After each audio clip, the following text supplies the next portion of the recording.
అదే RTV app వార్తల్ని క్షణాల్లో చదివే అవకాశం ఉంటుంది. ఒక న్యూస్ పేపర్, ఒక టెలివిజన్ ఛానల్ మీ చేతుల్లో ఎప్పుడూ ఉంటాయి. గతంలో 1.5 కిలోమీటర్లు దాదాపుగా 2.5 సంవత్సరాల కిందట 4 కోట్ల రూపాయలు ప్రభుత్వం మంజూరు చేసింది.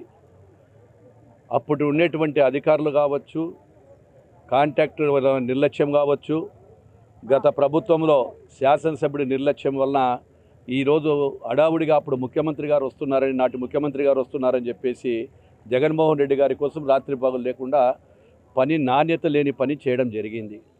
ఒక నాణ్యత లేని పని ఒక్కటే కాకుండా కేవలం ఏదో ఆర్భాటాలు చేశాము, మేము మంచి రోడ్లు వేసాము, బనగానపంత సెంటర్ లైటింగ్ పెట్టాము, ఇవన్నీ ప్రజలకు మోసపూరితమైన ఎన్నికలు దగ్గరికి వచ్చిన సమయంలో వేగంగా పని చేయాలి, తొందరగా చూపించుకోవాలి రిజల్ట్ అనేటువంటి స్వార్థంతో గత శాసనసభ్యుడు ఆయన చేసినటువంటి మాజీ శాసనసభ్యుడు చేసిన నిర్వాహకం వల్ల దాదాపుగా ఇక్కడ యాక్సిడెంట్లు జరుగుతూ ఉన్నాయి. అదేవిధంగా చాలామంది కూడా కింద పడడము, రోడ్లలో ఇబ్బందులు పడడం జరుగుతూ ఉంది. ఏది ఏమైనప్పటికీ ఈరోజు అధికారులతో సమీక్ష చేయడం జరిగింది.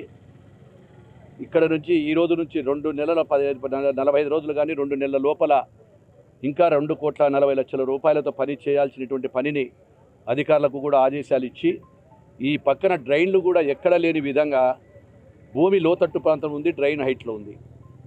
మరి ఆ విధంగా ఎవరు ఈ ఆదేశాలు ఇచ్చారో నాకైతే తెలియదు, కానీ వాటన్నిటిని కూడా సరిచేసుకోవని, ఏదైతే ఇంజనీరింగ్ టెక్నాలజీని వాడుకొని ఎక్కడ కూడా ఈ యొక్క 1.5 కిలోమీటర్లే కాదు బనగానపల్లెలో నీళ్ళు అనేది నిలబడకుండా చేయాలనే ఉద్దేశంతో మా ప్రభుత్వం కృతనిశ్చయంతో ఉంది. మా ముఖ్యమంత్రి గారు ఆదేశాలు ఇచ్చారు. నేను కూడా ఈరోజు బనగానపల్లె పట్టణ ప్రజలకు రుణం తీర్చుకోవాల్సిన బాధ్యత ఉంది. అందుకే ఇప్పటికే దాదాపుగా 2.5-3 కోట్ల రూపాయల సీసీ రోడ్లు, కాలువలకు కూడా శాంక్షన్ చేయడం జరిగింది.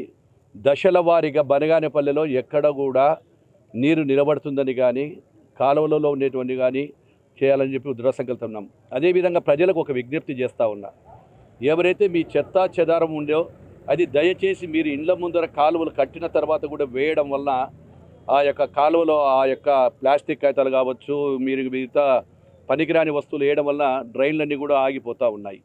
అవన్నీ నిలబడిపోవడం వల్ల కూడా అందరికీ సమస్యలు వస్తూ ఉన్నాయి. దయచేసి కూడా వాటిని కూడా వేయద్దు.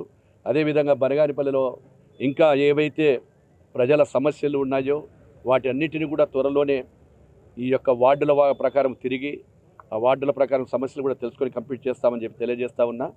ఏది ఉన్నా కానీ కూడా 1 నెల లోపల 1-2 నెలల మధ్యనే ఈ యొక్క రోడ్డును కూడా కంప్లీట్ చేస్తామని చెప్పి తెలియజేస్తా ఉన్నా. హైదరాబాద్ సుచిత్ర సర్కిల్ కి ఒక విశేషం, మీ లలిత జ్యువెలరీ సుచిత్ర సర్కిల్ కి వచ్చేసింది. ఆగస్టు 18న బ్రహ్మాండమైన ప్రారంభోత్సవం. Lalitha jewellery, A block, green park avenue, Suchitra road. మీ లలిత జ్యువెలరీలో ధరలు చెక్ చేయండి. డబ్బులు చాలా చాలా ఆదా చేస్తారు. డబ్బులు ఎవరికి ఊరికే రావు.